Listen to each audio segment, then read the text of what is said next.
আমার আল্লাহ বলে এই জমিনটা আমি পুরায়া তামা বানায়া দিব।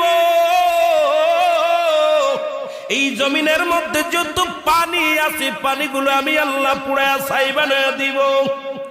যেদিন কিচ্ছু বলতে কিচ্ছু থাকবে না, সেদিন থাকবে শুধু আমার আল্লাহ।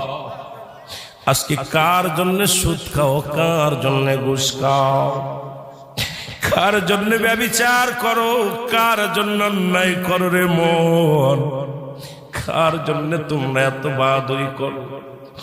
আরে আজকে একটা কথা বলতে গেলে কষ্ট হয়। এই জমিনটা আল্লাহ পুরায়া তামা বানায়া দিবে। এই জমিনের মাটিগুলো পুড়ে হবে তামা। এই জমিনের যত পানি আছে পানিগুলো পুড়ে হবে ছাই। এই দুনিয়ার মধ্যে কিচ্ছু যেদিন থাকবে না, ওই তুরস্কের কত বাহাদুর, কত টাকাওয়ালা মিনিটের মধ্যে 30